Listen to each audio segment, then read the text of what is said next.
Well, good morning, everyone. We are ready to begin. This is our third full-day seminar in the Black Heritage Project from Capital Community College, supported by the National Endowment for the Humanities. And today we are in this beautiful space at the Wadsworth Athenaeum. We want to thank Ann Rice and her team for everything that they have done to prepare this day, and also Kimberly Kersey of the Amistad Center for Art and Culture. We'll be visiting those spaces today, but this morning we have this terrific opportunity to hear from Dr. Stacey Close. And so Dr. Stacey Close, if you haven't met him before, is from Eastern Connecticut State University. A native of Georgia, Dr. Stacey Close has worked in higher education for more than 25 years.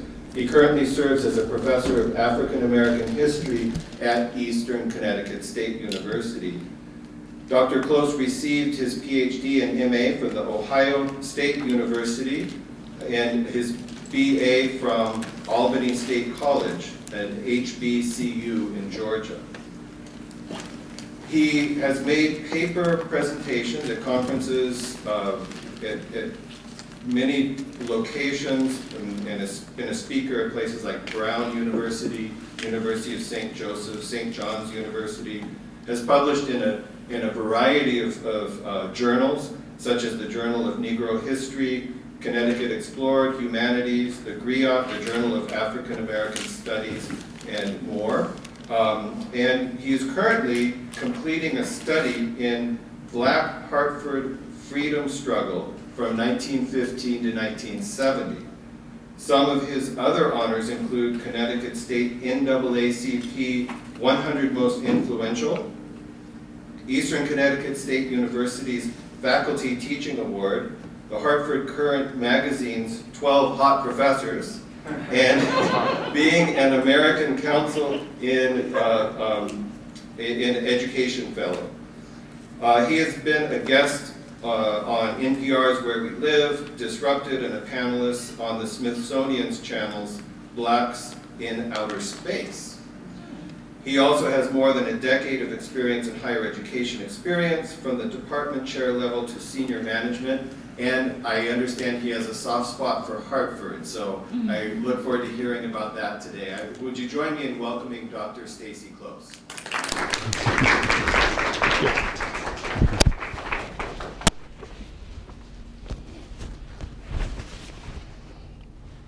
First, let me thank Dr. Partridge for that wonderful introduction, and to all of the committee members for their dedicated work on the Black Heritage Project here at Capital Community College and in the city of Hartford. I am so delighted this morning to get a chance to talk with you briefly about a subject that is near and dear to my heart. In part because when I migrated from Georgia to Connecticut, the people who embraced me and made me really feel at home were the folks in Hartford, particularly the folks in the north end of Hartford, and the wonderful students in the West Indian Society and our Caribbean Students Club on campus. And they brought me into a world where I felt really at home, and they also brought me into a world where I got an opportunity to bring their history out onto the Eastern campus. Because part of my love for this subject came because students asked questions in my classes, and they led me to the Connecticut Historical Society, to the State Library, and the information that I gleaned there became part of the structure of the courses that I taught in African American history and Black nationalism and churches in the modern civil rights movement and the history of the South at Eastern. And so they helped to transform me into being a better professor and a better human being as a result of that. I do like to say, Dr. Partridge, that I always like to give a little bit of information on some of the things that are said in my bio. And I usually start with the hot professor part. Because I am.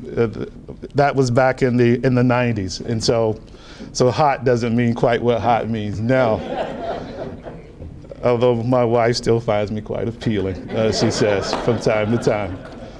So that part I wanted you to know.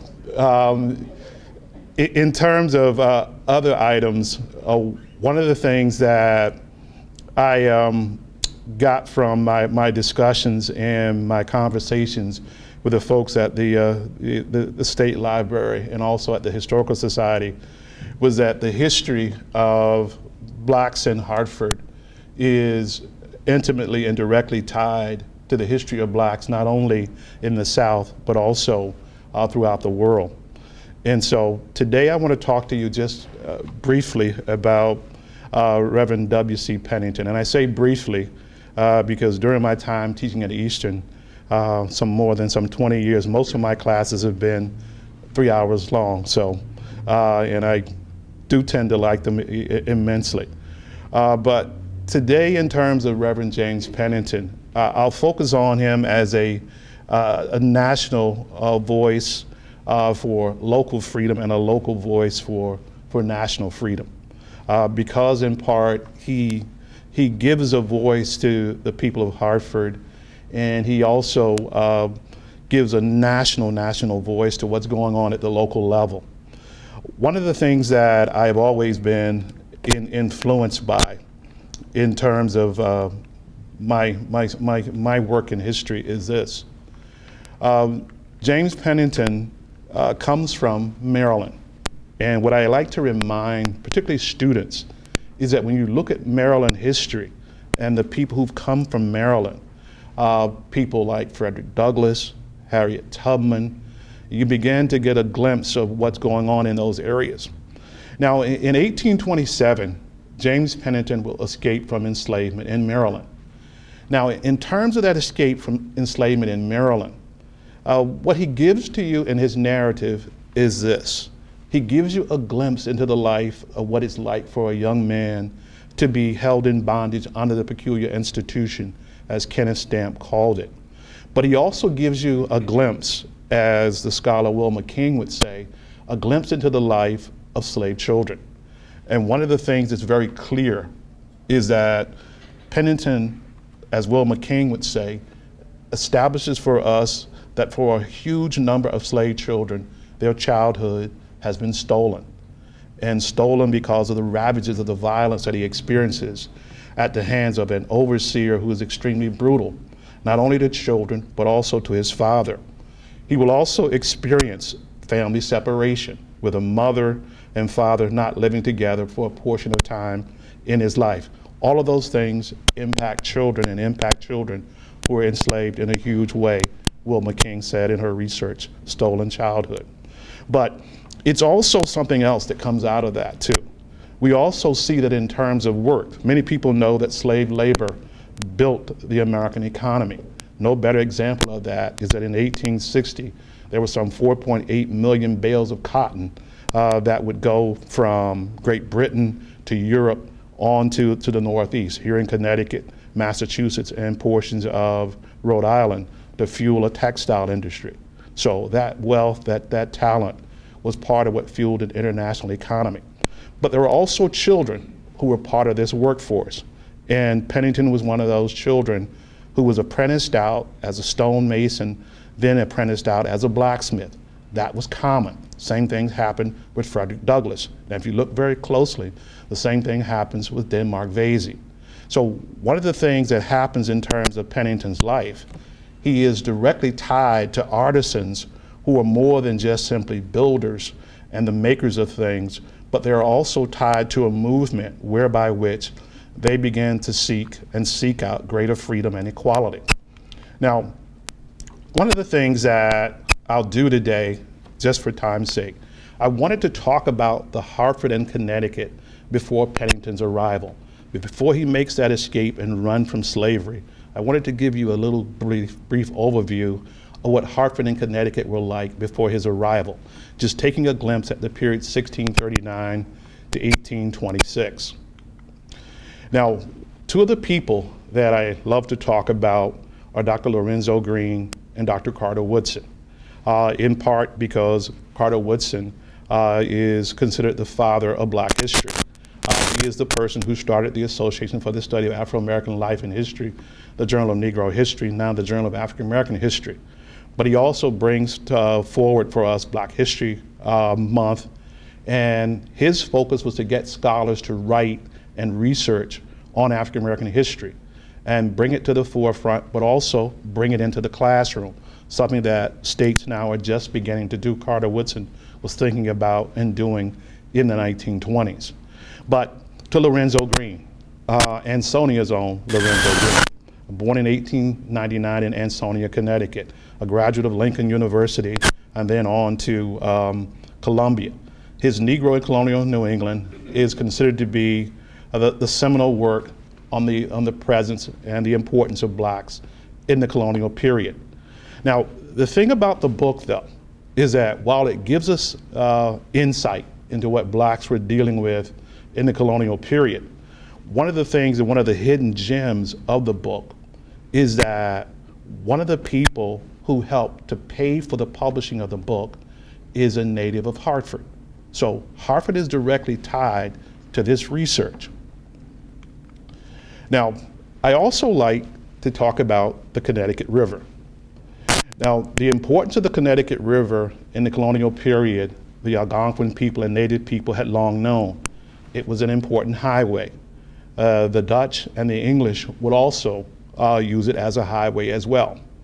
But in the period of 1639 to 1826, it was in essence a river of no return, and it was also eventually the River of Jordan for the likes of James Pennington.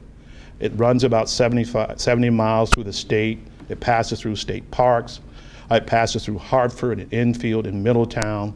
So in terms of time period, for segments of people of African ancestry, for Native people, for some white indentured servants, it was a river of no return. And during this period, its presence helped to strengthen the very presence of the institution of slavery.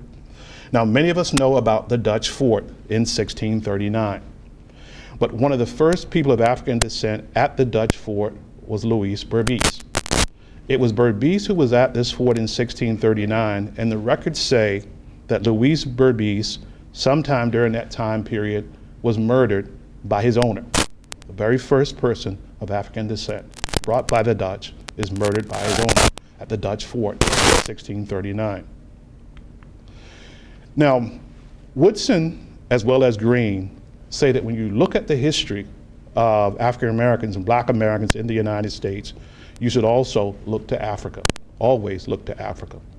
And that African presence is found in the lives of people like Venture Smith. His headstone is still there. It shows you when he passed away. There's no great detail about what he did during his time in and around Deep River, but many of us do know that he became not only strong enough to buy his freedom, but also to get his freedom for his wife and other family members. And he became a giant, not only in terms of physical size, but also in being able to write down his story and keeping it alive for generations to know about. But in terms of Connecticut and the Connecticut River, before 1698, molasses, rum, enslaved Africans, barrel and pipe staves, and white indentured servants were sold in and around the Wethersfield Harbor. By 1647, salted beef was carried from Connecticut to Barbados and to other Caribbean islands.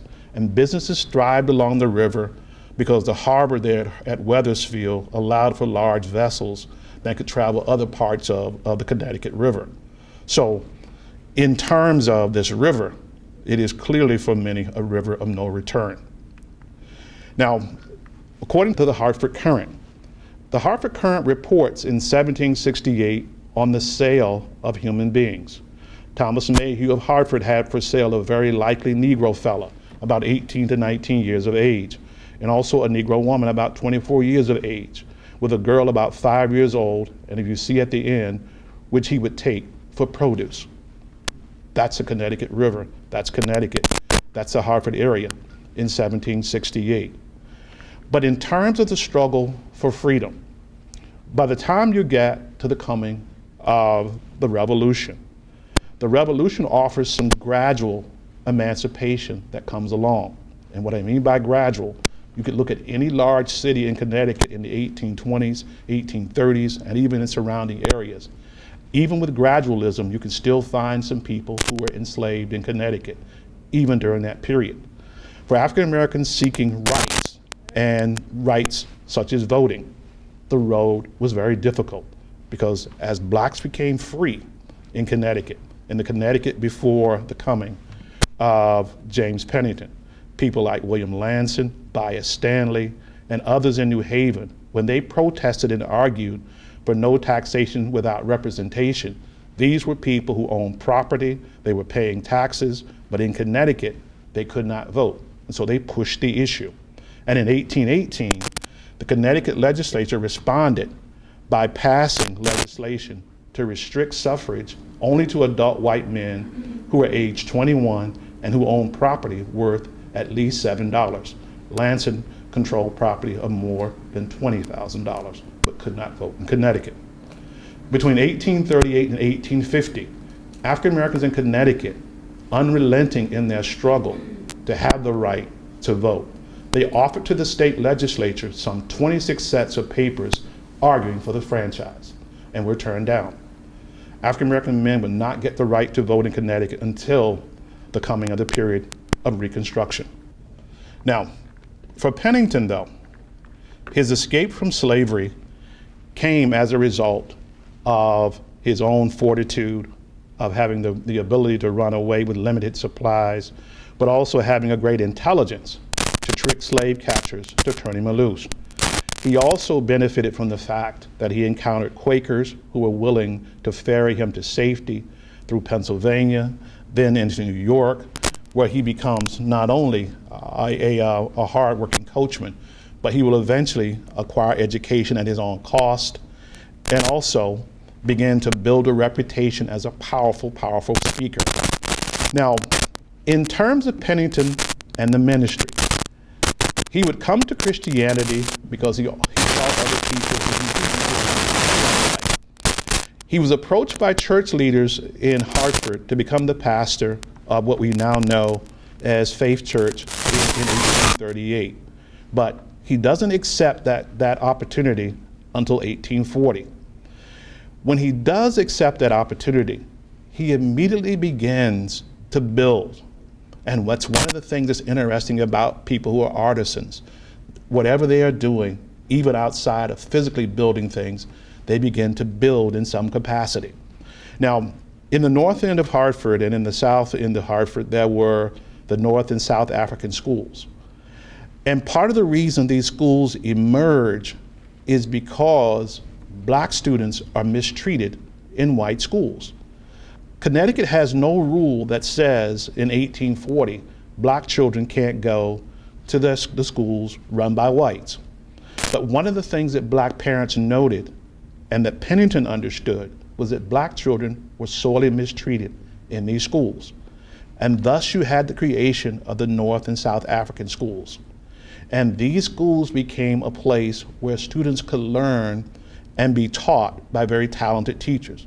People like Pennington, his wife, eventually Augustus Washington, and also the very talented Amos Beeman. But one of the things that is a total failure in Connecticut is the effort to build and establish a Negro college. The idea of building and establishing a Negro college, according to the scholars, it first caught fruition among the free blacks of New York. And then it moved on to the National Negro Colored Convention, and people talked about it there. And then word began to trickle out to people like Simeon Jocelyn, Arthur and Lewis Tappan, about establishing a black college in New Haven. And even Benjamin Lundy, the great abolitionist and author of the Genius of Universal Abolitionism, he spoke in Connecticut, in the Connecticut legislature in 1831, about the establishment of a college in New Haven for blacks. If you ask Simeon Jocelyn if you asked Arthur and Lewis Tappan if New Haven, if Connecticut was ready to have a college for black students, they believed yes. That wasn't true. And it wasn't true simply if you look closely at the date, 1831. In August of 1831, Nat Turner begins his rebellion in Southampton County, Virginia, a bloody rebellion that sees the death of more than 55 whites in Virginia in 1831. In September of 1831, the city leaders of New Haven meet to discuss whether or not they're going to have this Negro college. The conversation evolves into extreme anger and rage at the idea of having a Negro college. It was said by those in opposition that the Negro college would only bring vice and prostitution to New Haven. In addition to that, they also linked the very presence of a Negro college to Nat Turner. And in their rage and anger at having this Negro college in New Haven in 1831, when it came time to vote, this is how the vote went. The vote went 700 against, 4 for.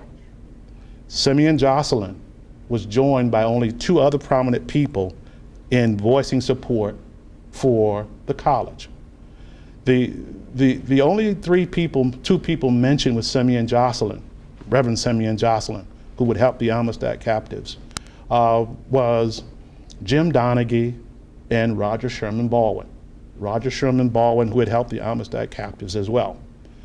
So there were only 4 people, 4 white men willing to stand and say they were in support of blacks having education.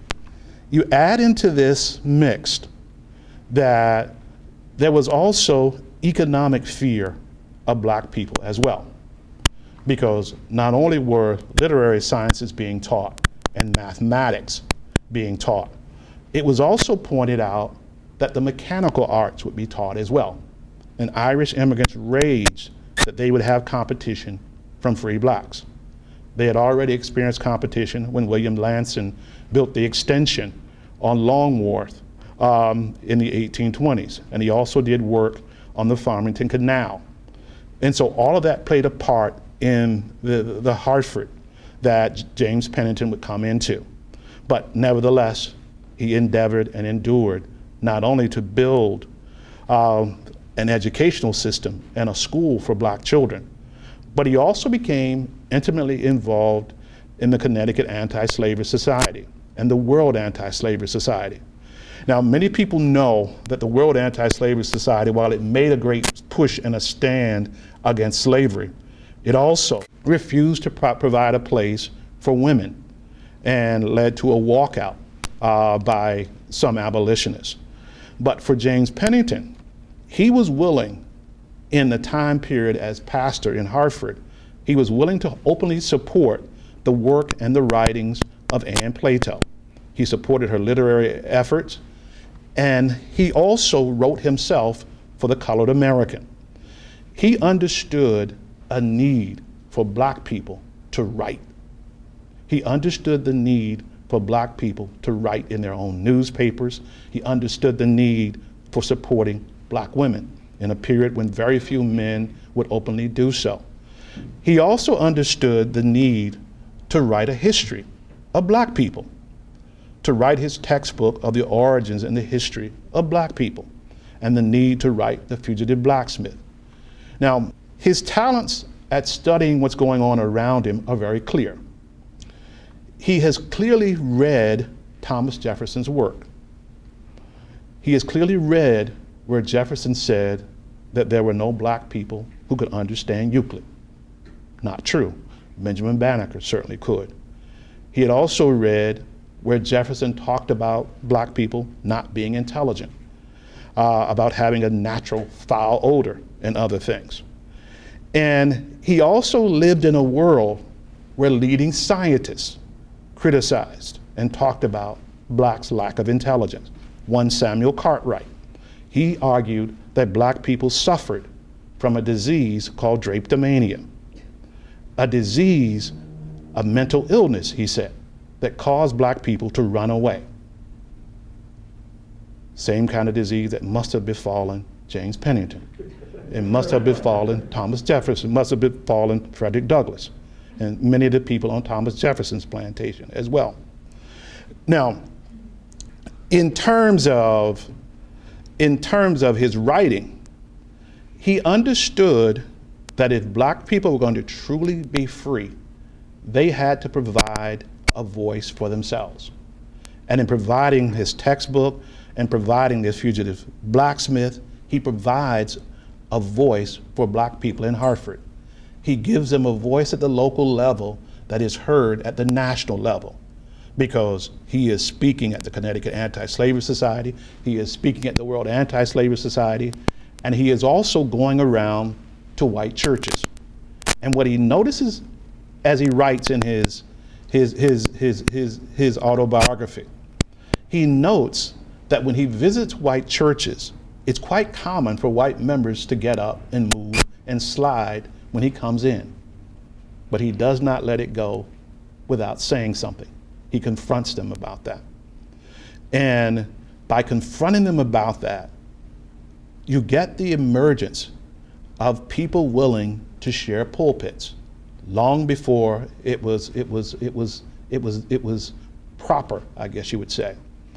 But for Pennington, his time in Hartford would be transformative for the people who were there, and it would also be transformative for him. In terms of the freedom struggle that Pennington has to deal with, it is also a place where others have had to deal with similar things. Deacon James Mars. He was once deacon at what is now Faith Church, but he became part of a case, Jackson versus Bullock. Deacon Mars was willing to stand up for an enslaved woman who had been brought from Georgia. Her name was Nancy, by her slave owner to Hartford. And he signed a petition that she should be free. And when people came to his house, white men came to his house and threatened him, he refused to be frightened by their words and held fast to the right of Nancy to be free and for the right for him to say that she should be free. Now, in terms of freedom, one of the most important centers for freedom within the African American community, and as it has always been, is the African American Church. The development of the African American Church in Hartford came from ties to both Metropolitan as well as Faith Church. Their roots are in essence tied. By 1819, blacks in Hartford who were attending church were tiring not only of second-class citizenship in terms of the church, but they were tiring of scripture not being lived up to. And they began to slowly move towards forming their own churches.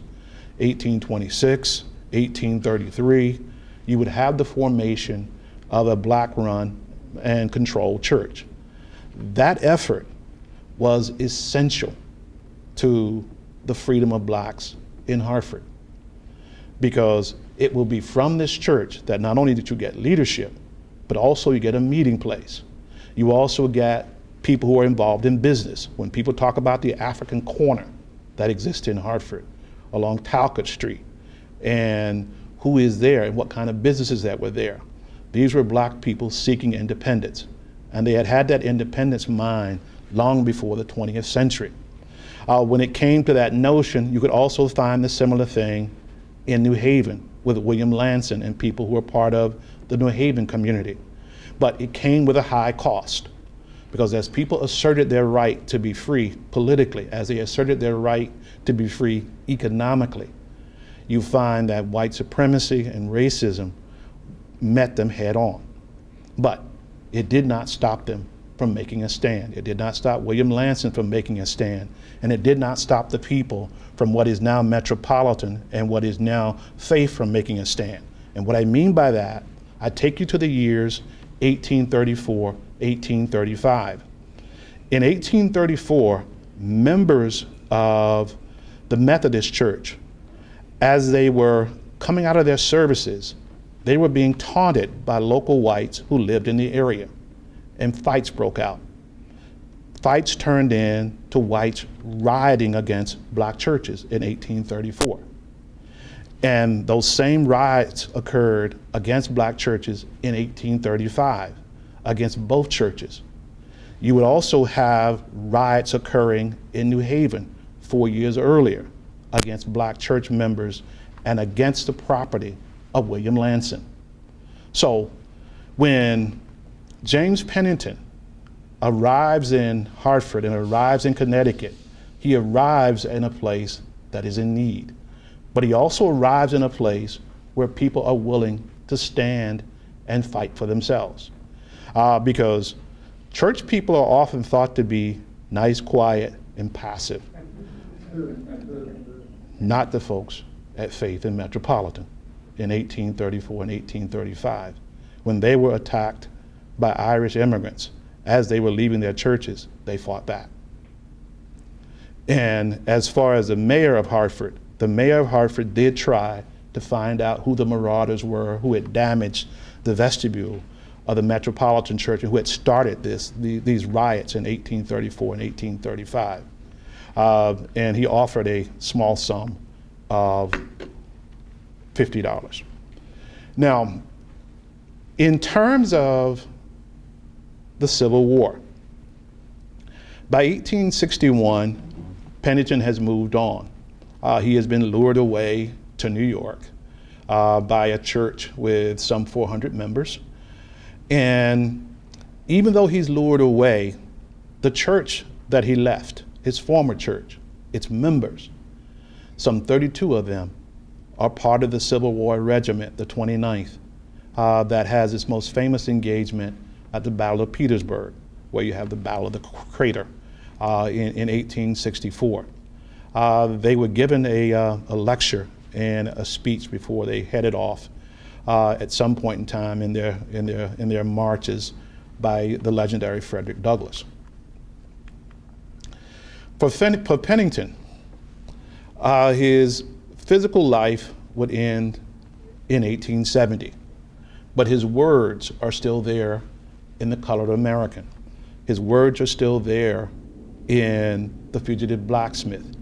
His words are still there in the very fact that he was willing to support Anne Plato and write the foreword for her book. Although he may not be as well known as Frederick Douglass, or maybe not as well known as Martin Delany, he lived at a time whereby which he understood what they were talking about. And he brought directly to Hartford the struggles of a runaway from the Deep South. And he also carried the message of the issues and the problems that poor people were dealing with in Hartford when it came to jobs, when it came to education, and when it came to simply getting the right to vote, when clearly it should have been easy to do so. James Pennington was a voice for the voiceless, and he was also a sounding board for those who cared to listen. Thank you.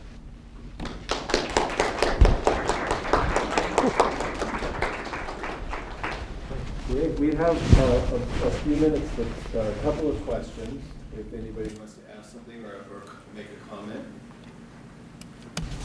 Yes, Fiona? Dr. Close, can you, would you say that James Pennington has the same sort of reverence and the communities have the same kind of awareness in New York and then in Florida where he would also go to plant churches, or is this a Hartford obsession? Would you mind repeating the question, because I don't think it was Sure. I think Dr. Bernal was asking about the reverence of James Pennington and whether or not he has the same reverence in New York and Florida as he has here in Hartford. I would argue that in terms of New York, he clearly does. And in terms of Florida, he is revered inside the churches where he was and the building that he did there. But in terms of a statewide recognition, it may not be at the same level, and it may simply because he was in Florida during the time of Reconstruction, and you know by that 1870 period, things were beginning to really flip at a level that wasn't anything close to what you would find in Connecticut. Dr. Harris? Yeah, thank you for that lecture, Dr. Close. And as you're aware, we're attempting to really bring Reverend Pennington into 2021 and beyond through the lecture series. Mm-hmm. And as we attempt to leverage his legacy for the benefit of our students and scholars at the college, how might you suggest that we leverage his values, assets, his life to motivate our students, all students in particular, and all students in general, and I suggest black males in particular, Mm-hmm. that need role models such as Reverend Pennington and the values that he espoused and lived through his life. So I'd like to provide some suggestions. I'm aware of your work with males at Eastern, Mm-hmm. and we're at a point now with males, I think there's probably 2 decades of scholars that have come out of that program. So could you provide some suggestions for that? Yeah, one of the things that Pennington was known for was mentoring young people, not simply just young men, but young people in general. He was a very good mentor for Augustus Washington when he came in from Dartmouth. He also served as a very good mentor for Anne Plato. And if you're on the road to the mentorship program, that's excellent. But there's also another side to Pennington and a lot of the leaders like him. They all had an economic component as well, because while he was pastor in Hartford, he also started 2 newspapers as well. So you always have to keep in mind the economic component that's there. And so he starts 2 newspapers, and even when conflict arose over starting the 2 newspapers with the legendary William Lloyd Garrison, he responded in the same way that Frederick Douglass responded, that while they loved the Liberator, and they clearly did, the free black community clearly loved the Liberator because they were the people who supported it, they saw the need to have a paper of their own that gave them a voice as well. So that economic component is there, because all around where Pennington's church was, there were these sprinklings of black businesses that you could find. And black people who were, a number of people who were artisans as well, were all sprinkled in. And so that notion of uplift, that notion of economic uplift is there, but also having a deep, deep respect for self as well, and refusing to be denied rights that you should have, because you not only have fought for America, but you also have paid taxes in America. Yes, sir. Okay. Well, I want to thank you, Dr. Okay. Close, for your address and for joining us today. Oh, I'm sorry, Femi, you had your hand up. Excuse me. I actually didn't, sorry, I didn't realize you shut it down so far. Okay. Can you say something about his international travel to England in particular, and how that impacted his anti-slavery work here? Mm-hmm. Yeah, one of the things that he does in terms of his time in Hartford, he takes a couple years to travel internationally.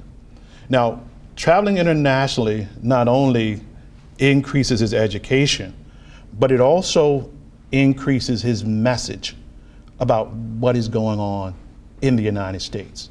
Because the rest of the world has some inklings of what's going on in the United States, but when you hear firsthand from him and the power that he brings to that messaging, and then when he comes back to the United States and people know that he has not only been over in Europe, but been well received, that changes perceptions not only of Pennington, but it also changes perceptions of black people in general. Any other Can I questions? ask when Yeah. Dr. Close's book is coming out? It's called Black Hartford, right? Yeah, I have to get down and get some pictures, they say. So I haven't had a chance to, because of COVID, to get all my pictures together. So as soon as I can get some time to get my pictures together and not have to take my sons to so many activities, I will take care of it. I will take care of We it. look forward to that. All right. Yes. Anything else? Sorry. Yeah, go ahead. Just one quick question. Sure. Could you say a little bit about the Connecticut colonization, society? Yeah, in terms of colonization, Connecticut was really split when it came to issues of colonization. And what I mean by that, there were some extreme radical abolitionists in the state who were against colonization. But there were others who were fine with colonization so long as it fit within a Christian missionary fold.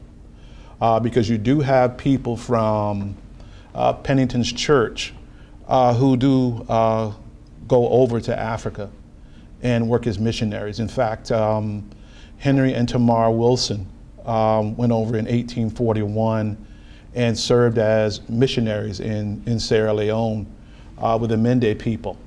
And Henry had been a tailor in Hartford, down at the African corner that's mostly known for the tailor shop of William Saunders. But Henry Wilson was also a tailor, working as a tailor there as well. All right. Well, thank you very much. Okay. Thank you.